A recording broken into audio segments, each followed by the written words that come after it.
Assalamualaikum warahmatullahi wabarakatuh. Perkenalkan, nama saya Refa Khalifah dari kelas A7 Manajemen dengan NIM 6120123028 semester 3. Video ini saya buat dan upload untuk memenuhi tugas mata kuliah Teori Ekonomi dengan dosen pengampu Bapak Muhammad Teguh Setiadi, SEMM, CTMP, CMC, CPGAM, CPLM, CIB.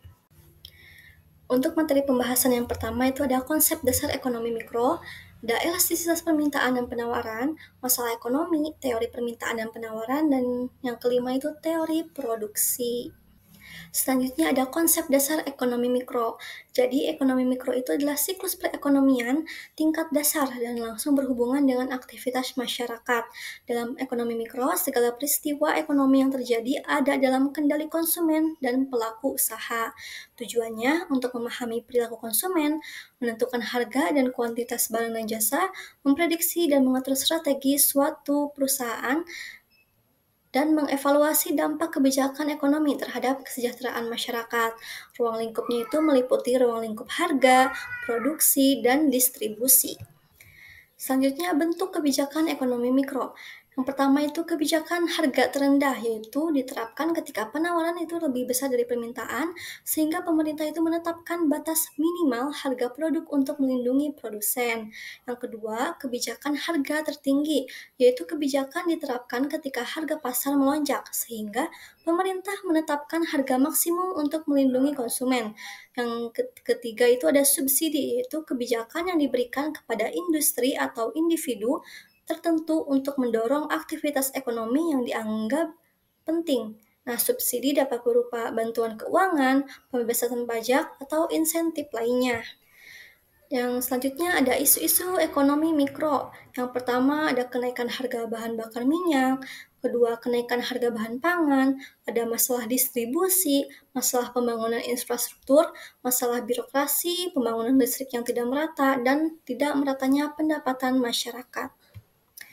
Selanjutnya ada elastisitas permintaan dan penawaran. Jadi, elastisitas dalam ilmu ekonomi adalah derajat kepekaan suatu gejala ekonomi terhadap perubahan gejala ekonomi lain. Nah, elastisitas permintaan adalah rasio yang mengukur derajat kepekaan jumlah barang yang diminta sebagai akibat perubahan harga. Sementara itu, elastisitas penawaran adalah ukuran kepekaan perubahan penawaran sebagai akibat perubahan harga. Jenis-jenis elastisitas permintaan dan penawaran, yaitu ada elastisitas elastis, elastisitas inelastis, elastisitas uniter, elastisitas elastis sempurna, dan elastisitas inelastis sempurna. Selanjutnya ada faktor-faktor yang mempengaruhi. Nah, dalam sisi permintaan, faktor yang mempengaruhinya itu ketersediaan barang substitusi, jumlah penggunaan barang dan jasa, pengeluaran atas barang dan jasa, intensitas kebutuhan, masa penyesuaian, dan pendapatan konsumen. Sedangkan faktor-faktor yang mempengaruhi penawaran itu terdiri dari jumlah persediaan, mobilitas faktor produksi, jangka waktu produksi, daya tahan penyimpanan, sifat perubahan biaya produksi, dan kemudahan produsen baru memasuki pasar. Selanjutnya ada masalah ekonomi. Nah, masalah ekonomi itu masalah yang muncul ketika keinginan dan kebutuhan itu melebihi sumber daya yang tersedia. Orang-orang yang memiliki keinginan dan kebutuhan tidak terbatas, sementara sumber daya yang tersedia itu tidak dapat memenuhi kebutuhan tersebut. Maka masalah ekonomi muncul di sana. Nah, penyebab masalah ekonominya itu yaitu rendahnya pertumbuhan ekonomi, kemiskinan, pengangguran, kesenjangan, lalu inflasi, utang luar negeri, defisit anggaran, ketidakmampuan industrial, ketidakmampuan mengelola SDM, dan korupsi. Selanjutnya, cara mengatasi masalah ekonomi. Yang pasti itu yang pertama, penguatan kebijakan publik. Kedua, investasi dalam pendidikan dan keterampilan, promosi inovasi dan teknologi, pengembangan infrastruktur, peningkatan akses terhadap layanan dasar, penguatan perdagangan internasional yang adil, beradaptasi dengan perubahan iklim dan krisis lingkungan, dan yang terakhir itu kolaborasi internasional. Selanjutnya ada teori permintaan dan penawaran. Teori permintaan yaitu teori yang menjelaskan hubungan antara permintaan suatu barang atau jasa pada tingkat harga selama periode waktu tertentu. Naik turunnya permintaan barang atau jasa itu dipengaruhi oleh beberapa faktor seperti harga barang itu sendiri, harga barang orang lain, pendapatan konsumen, jumlah tanggungan, selera konsumen. Nah, ada hukum permintaan, yaitu hukum yang menjelaskan sifat hubungan permintaan suatu barang terhadap harga. Hukum permintaan berlaku jika faktor-faktor lain harga tidak berubah atau tetap. Bunyinya itu, jika harga suatu barang atau jasa meningkat, maka jumlah barang yang diminta akan menurun. Sebaliknya, jika harga suatu barang atau jasa menurun, maka jumlah barang yang diminta akan meningkat.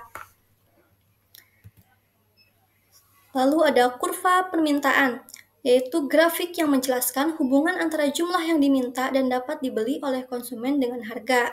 Kurva permintaan juga selalu berlereng negatif, artinya jumlah barang atau jasa yang diminta itu memiliki hubungan berbanding terbalik dengan harga dengan catatan faktor-faktor lain itu dianggap konstan.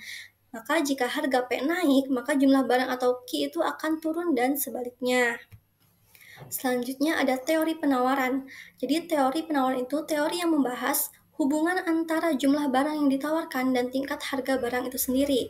Faktor-faktor yang mempengaruhi penawaran yaitu harga barang itu sendiri, harga barang lain, biaya produksi, tujuan perusahaan, teknologi, perkiraan harga masa depan, pajak dan subsidi, dan yang terakhir itu faktor non-ekonomi. Nah, hukum penawarannya itu hukum yang menjelaskan mengenai sifat hubungan antara jumlah barang dan jasa yang ditawarkan dengan harga suatu barang. Bunyinya, jika semakin tinggi harga suatu barang, maka semakin banyak jumlah barang yang ditawarkan. Jika semakin rendah harga suatu barang, maka akan semakin sedikit jumlah barang yang ditawarkan. Ada kurva penawaran, yaitu kurva penawaran yang selalu berlereng positif. Artinya, jumlah barang atau jasa yang ditawarkan itu memiliki hubungan berbanding lurus dengan harga suatu barang. Jika harga atau P naik, maka jumlah barang atau Q yang ditawarkan akan semakin banyak, begitupun sebaliknya. Lalu ada keseimbangan pasar. Nah, keseimbangan pasar adalah keadaan di mana kuantitas suatu produk atau jasa yang diminta itu atau ditawarkan pada harga tertentu berada dalam jumlah yang seimbang. Keseimbangan pasar akan terjadi apabila harga produk yang diminta konsumen dan harga yang ditawarkan produsen itu sama. Selanjutnya ada faktor-faktor yang mempengaruhi. Keseimbangan pasar tidak selalu tepat dan dapat berubah seiring waktu. Beberapa faktor yang mempengaruhi keseimbangan pasar antara lain itu ada perubahan biaya produksi, perubahan teknologi, preferensi konsumen, pendapatan konsumen, harga barang, lalu kebijakan pemerintah, dan peristiwa ekonomi maupun geopolitik. Nah, selanjutnya ada kurva keseimbangan pasar. Seperti yang terlihat, DD itu kurva permintaan, SS kurva penawaran, dan E itu titik keseimbangan. Jadi DD sama dengan SS itu saat terjadi harga keseimbangan. Nah, perpotongan antara permintaan dan penawaran ini berarti sama, sehingga keadaan keseimbangan atau equilibrium itu tercapai pada harga tersebut. Selanjutnya ada teori produksi. Nah, teori produksi itu adalah konsep ekonomi yang menjelaskan bagaimana perusahaan dapat mengalokasikan sumber daya yang tersedia secara efisien untuk menghasilkan barang dan jasa yang diinginkan. Faktor-faktor teori produksi itu sumber daya alam, sumber daya manusia, sumber daya modal, dan sumber daya pengusaha. Nah, fungsi teori produksi itu hubungan fungsional atau sebab akibat antara input dan output. Dalam hal ini, input sebagai sebab dan output sebagai akibat. Atau input sebagai variabel bebas dan output sebagai variabel tak bebas. Fungsi produksi yaitu Q sama dengan F dalam kurung C, L, R, T, yaitu Q itu quantity, F itu fungsi, C itu capital, L itu labor, R itu research, dan yang T itu teknologi. Nah, persamaan tersebut menjelaskan bahwa output dari suatu produksi itu merupakan fungsi atau dipengaruhi atau akibat dari input. Artinya, setiap barang yang dihasilkan dari produksi akan tergantung pada jenis atau macam dari input yang digunakan. Perubahan yang terjadi pada input akan menyebabkan terjadinya perubahan pada output. Selanjutnya ada jangka waktu produksi, yaitu ada jangka pendek. Nah, jangka waktu ketika input variabel dapat disesuaikan, namun input tetap tidak dapat disesuaikan. Dalam jangka waktu pendek, perusahaan memiliki input tetap dan menentukan berapa banyaknya input variabel yang harus dipergunakan. Yang pertama itu ada teori produksi satu input variabel, yaitu dengan mengasumsikan beberapa input dianggap konstan dalam jangka pendek dan hanya satu faktor produksi, yaitu tenaga yang dapat berubah, maka fungsi produksinya dapat ditulis sebagai Q sama dengan F dalam kurung L. Nah, Q itu tingkat output dan L adalah jumlah tenaga kerja yang digunakan. Persamaan produksi ini menjadi sangat sederhana karena hanya melibatkan tenaga kerja untuk mendapatkan tingkat produksi suatu barang tertentu. Artinya, faktor produksi yang dapat berubah dan mempengaruhi tingkat produksi adalah hanya jumlah tenaga kerja. Selanjutnya ada teori produksi satu input variabel. Yang pertama itu ada produksi marginal, yaitu tambahan produksi yang diakibatkan oleh pertambahan satu tenaga kerja yang digunakan. Rumusnya itu MPL sama dengan delta Q dibagi delta L. MPL yaitu marginal product labor atau produksi marginal tenaga kerja. Delta Q itu tambahan jumlah produksi total dan delta L itu tambahan jumlah kerja. Yang kedua ada produksi rata-rata, yaitu produksi secara rata-rata dihasilkan oleh setiap pekerja. Rumusnya APL sama dengan Q dibagi L. APL itu average product of labor, yaitu produksi rata-rata tenaga kerja Q, produksi total, dan L itu jumlah tenaga kerja.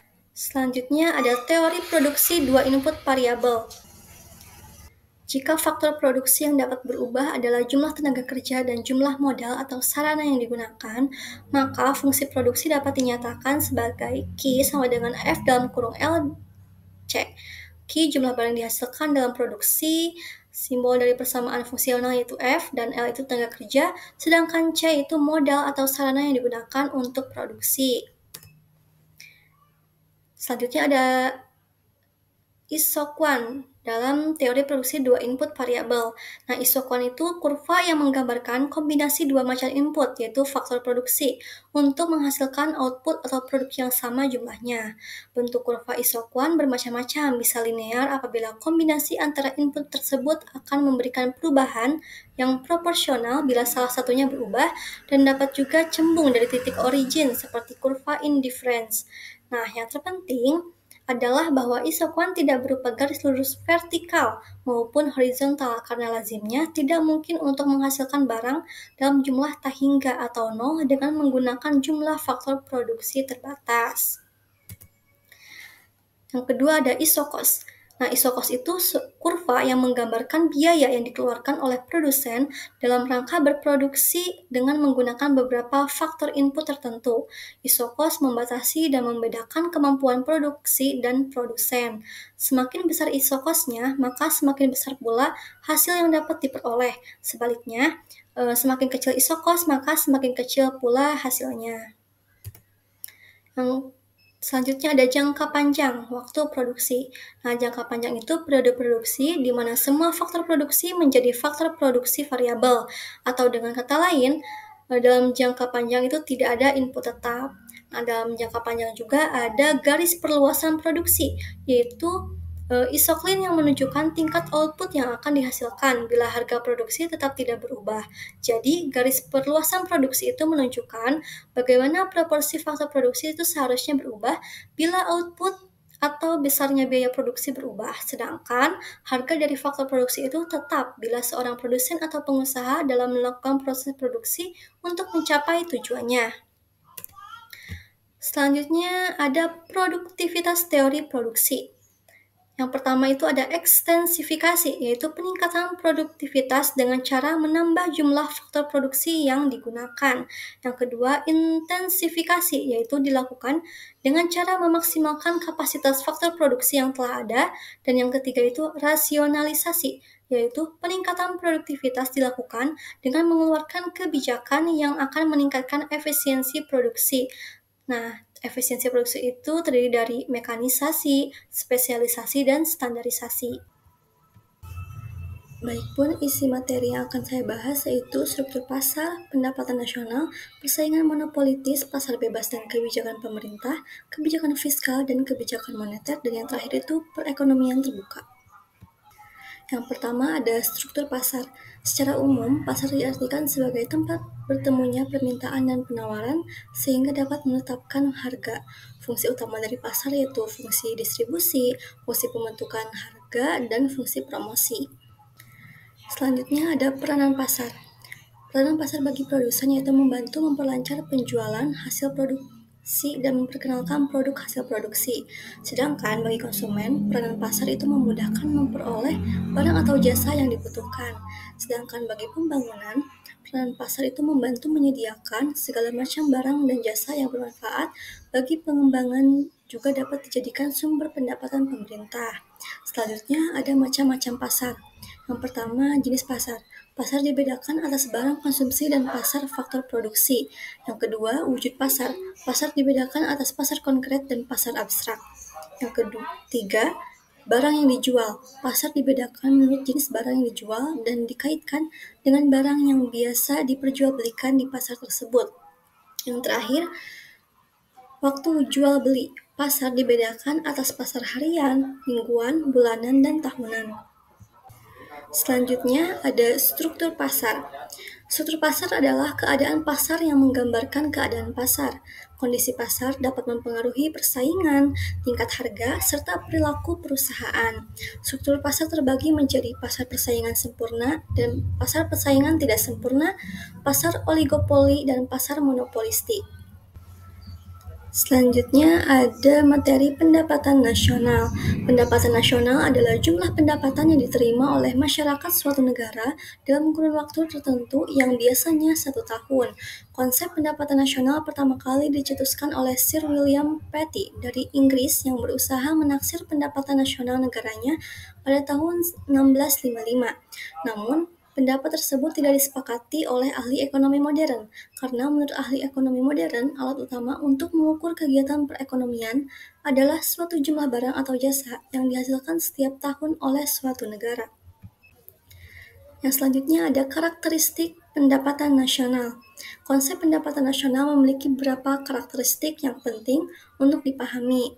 Nah, yang pertama itu mengukur kesejahteraan ekonomi, yang kedua menggunakan perhitungan ekonomis tertentu, yang ketiga mencakup semua sektor ekonomi, keempat terkait dengan pertumbuhan ekonomi, yang kelima tergantung pada faktor produksi, keenam dapat dihitung secara nominal dan real, yang ketujuh perbedaan pendapatan nasional bruto dan neto, kedelapan mencakup aktivitas formal dan informal, dan yang kesembilan itu berhubungan dengan kebijakan fiskal dan moneter. Dan yang terakhir, mencerminkan stabilitas ekonomi. Selanjutnya ada konsep pendapatan nasional. Konsep pendapatan nasional itu ada 6. Yang pertama, produk domestik bruto atau PDB. Kedua, produk nasional bruto. Yang ketiga, produk nasional neto. 4, pendapatan nasional neto. Yang kelima itu pendapatan personal. Yang keenam, pendapatan disposable. Selanjutnya ada manfaat pendapatan nasional. Manfaat yang pertama yaitu memahami struktur perekonomian suatu negara. Yang kedua, mengetahui kemajuan ekonomi atau perkembangan perekonomian dari tahun ke tahun. Yang ketiga, mengetahui tingkat kemakmuran masyarakat setelah dibandingkan dengan jumlah penduduk atau nilai pendapatan per kapitanya. Yang keempat, untuk membandingkan perekonomian antar negara. Dan yang terakhir, sebagai pedoman pemerintah dalam mengambil keputusan yang berkaitan dengan perencanaan kebijakan pembangunan ekonomi nasional. Selanjutnya ada faktor yang mempengaruhi pendapatan nasional. Yang pertama itu permintaan dan penawaran agregat, yang kedua ada konsumsi dan tabungan, yang ketiga itu investasi. Sedangkan jenis-jenis pendapatan nasional itu yang pertama ada produk domestik bruto atau gross domestic product, yaitu jumlah produk berupa barang dan jasa yang diperoleh dari unit-unit produksi di dalam batas wilayah suatu negara atau domestik selama satu periode. Yang kedua ada pendapatan yang siap dibelanjakan. Nah, atau yang disebut dengan disposable income, yaitu pendapatan yang siap untuk dibelanjakan atau dimanfaatkan. Disposable income diperoleh dari personal income setelah dikurangi dengan pajak langsung. Yang ketiga ada produk nasional bruto atau gross national product, yaitu produk nasional bruto atau PNB itu meliputi produk berupa barang dan jasa yang dihasilkan oleh masyarakat dalam suatu negara selama satu periode. Yang keempat, ada produk nasional neto atau net national product, yaitu jumlah GNP yang dikurangi dengan barang modal sebagai pergantian penyusutan bagi peralatan yang digunakan untuk memproduksi barang dalam proses produksi umumnya bersifat tafsiran sehingga dapat menimbulkan kesalahan meskipun relatif kecil. Yang kelima itu pendapatan nasional neto atau net national income, yaitu pendapatan yang dihitung dari jumlah balas jasa yang diterima oleh rakyat sebagai pemilik faktor produksi. Yang keenam, pendapatan nasional perseorangan atau personal income, yaitu jumlah pendapatan yang diterima oleh setiap penduduk dalam masyarakat termasuk pendapatan yang didapatkan tanpa memberikan suatu kegiatan yang lainnya. Selanjutnya ada metode perhitungan pendapatan nasional. Yang pertama ada metode produksi, yaitu pendapatan nasional adalah jumlah nilai tambah produk barang dan jasa yang dihasilkan oleh semua sektor perekonomian di suatu negara. Perekonomian dikelompokkan menjadi sektor ekonomi dan lapangan kerja. Jumlah sektor ekonomi dan lapangan kerja digunakan untuk keperluan perhitungan pendapatan nasional antar negara dan antar waktu di suatu negara. Yang kedua ada metode pendapatan. Metode pendapatan dalam metode ini yaitu pendapatan nasional, jumlah pendapatan yang diterima oleh seluruh sektor perekonomian dalam suatu negara. Dalam jangka waktu biasanya 1 tahun, masyarakat sebagai pelaku ekonomi yang memiliki faktor produksi akan menerima pendapatan dari perusahaan. Sedangkan yang ketiga itu metode pengeluaran, yaitu pendapatan nasional adalah jumlah pengeluaran yang telah dipakai oleh seluruh sektor perekonomian. Perekonomian dikelompokkan dalam 4 sektor yang sama dalam metode pendapatan.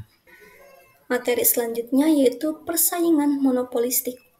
Pasar monopolistik adalah bentuk pasar yang di dalamnya terdapat banyak penjual atau produsen dan pembeli atau konsumen. Tetapi, produk yang dijual memiliki perbedaan cukup signifikan, sehingga penjual memiliki sedikit kekuatan untuk mengontrol harga. Kelebihan pasar monopolistik adalah banyaknya perusahaan di dalam pasar, sehingga konsumen mendapat keuntungan. Terdapat diferensiasi produk dan relatif cukup murah.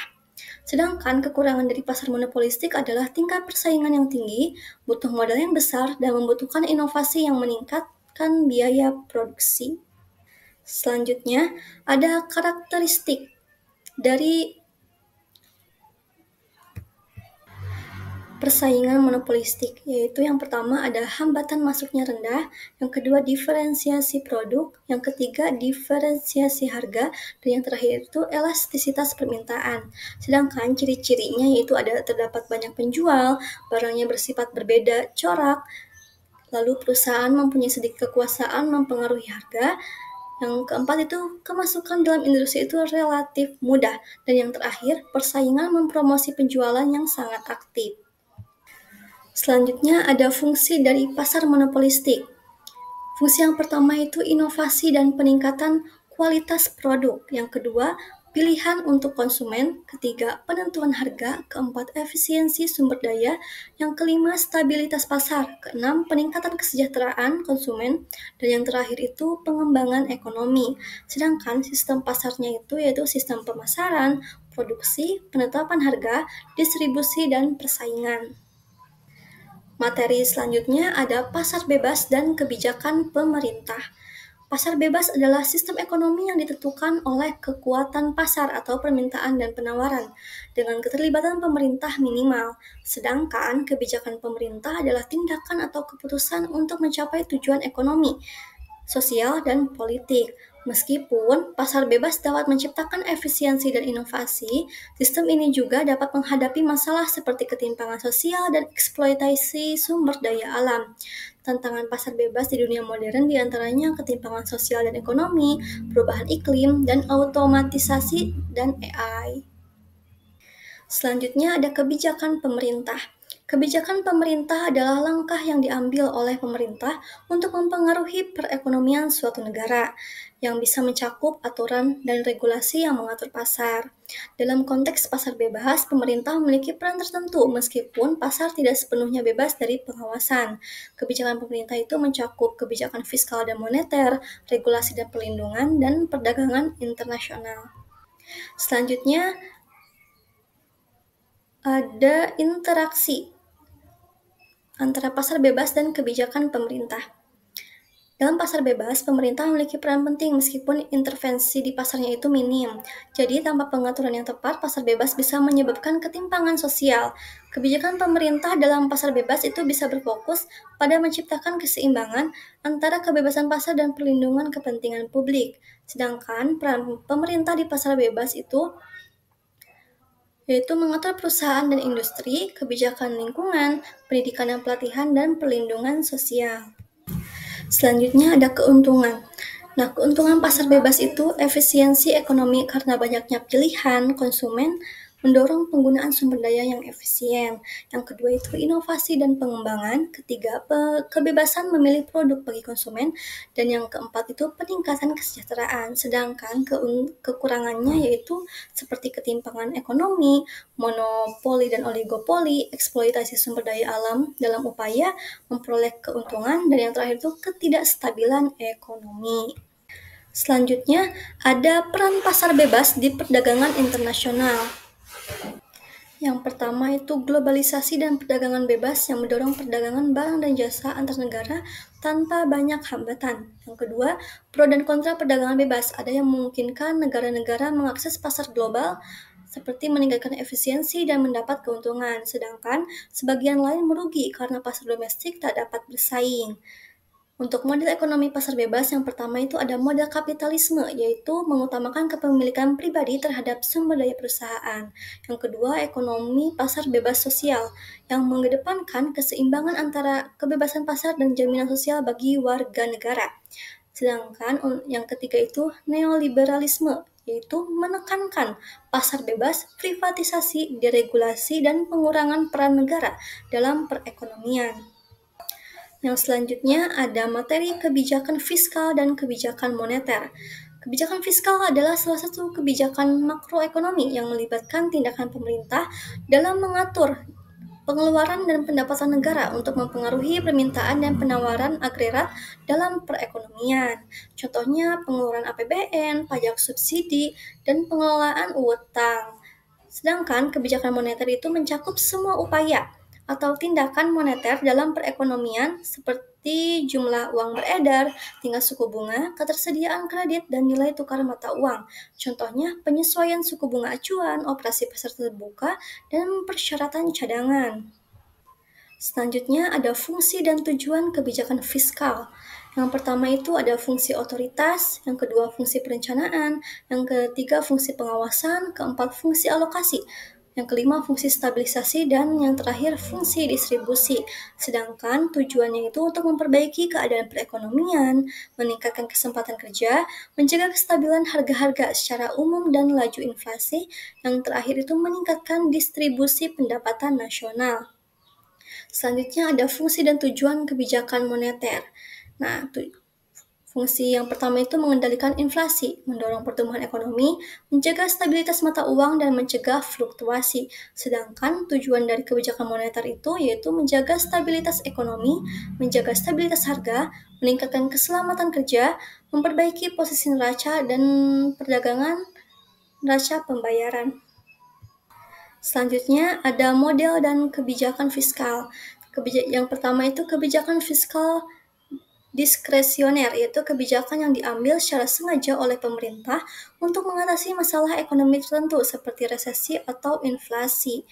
Yang kedua itu kebijakan fiskal otomatis, yaitu kebijakan yang bekerja secara otomatis sebagai respon terhadap perubahan kondisi ekonomi.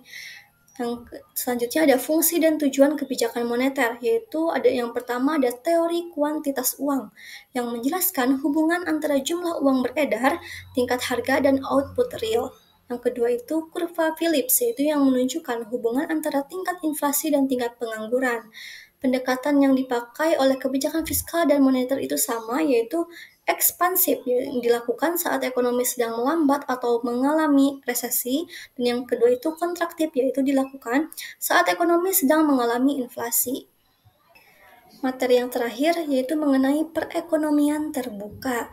Jadi perekonomian terbuka adalah perekonomian yang melibatkan diri dalam perdagangan internasional seperti ekspor dan impor, barang dan jasa, serta modal dengan negara-negara lain. Sistem ini memberikan kesempatan bagi masyarakatnya untuk berinteraksi dalam bidang ekonomi dengan negara lain, baik itu perseorangan, swasta, ataupun pemerintahan. Faktor-faktor yang bisa menyebabkan perdagangan internasional yaitu sebagai berikut. Dalam perbedaan dalam faktor produksi, yang pertama, motif keuntungan yang diperoleh dalam perdagangan. Yang kedua, perbedaan dalam tingkat kelangkaan. Yang ketiga, perbedaan komparatif dari harga barang. Dan yang terakhir itu perbedaan dalam kemampuan untuk produksi. Selanjutnya ada fungsi. Fungsi utama perekonomian terbuka yaitu memperluas akses pasar, peningkatan penerimaan negara, meningkatkan kualitas dan kuantitas barang, diversifikasi sumber daya ekonomi, meningkatkan investasi asing, peningkatan kemampuan inovasi dan teknologi, dan yang terakhir itu peningkatan kompetisi dan efisiensi. Sedangkan untuk tujuan dari perekonomian terbuka yaitu meningkatkan pertumbuhan ekonomi, diversifikasi sumber pendapatan, meningkatkan akses terhadap barang dan jasa, mendukung stabilitas ekonomi, dan meningkatkan kerjasama internasional. Selanjutnya ada model perekonomian terbuka. Jadi terbagi menjadi tiga, yaitu yang pertama ada model pendekatan Keynesian atau IS, LM, dan BP. Jadi model ini mengintegrasikan pasar barang yaitu IS, pasar uang LM, dan neraca pembayaran BP untuk menganalisis keseimbangan ekonomi dalam perekonomian terbuka. Yang kedua ada model Hexer-Ohlin atau HO. Model ini menjelaskan pola perdagangan internasional berdasarkan perbedaan keunggulan faktor produksi antar negara. Negara akan mengekspor barang yang intensif dalam penggunaan faktor produksi yang dimilikinya secara melimpah. Sedangkan yang terakhir itu model ekonomi terbuka atau Ricardo. Nah, teori ini dikemukakan oleh seorang bernama David Ricardo. Menurutnya, negara yang tidak memiliki keunggulan absolut tetap dapat berkontribusi dalam perdagangan internasional. Selanjutnya ada pendekatan perekonomian terbuka. Perekonomian terbuka merupakan sistem ekonomi yang melibatkan interaksi perdagangan, investasi, dan mobilitas sumber daya antar negara.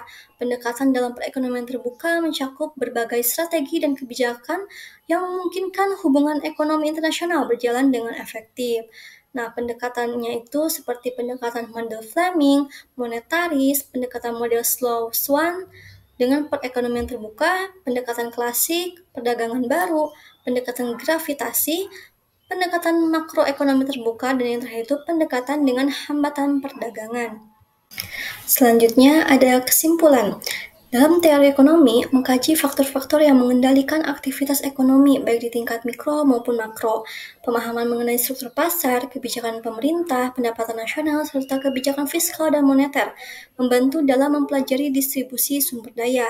Selain itu, perekonomian terbuka juga menekankan peran hubungan internasional dalam mendorong kemajuan ekonomi, inovasi, dan kesejahteraan masyarakat untuk memastikan stabilitas ekonomi dan meningkatkan kualitas hidup dalam jangka panjang.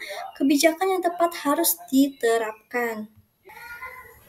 Baik, mungkin cukup sekian yang dapat saya sampaikan, kurang lebihnya mohon maaf. Terima kasih. Wassalamualaikum warahmatullahi wabarakatuh.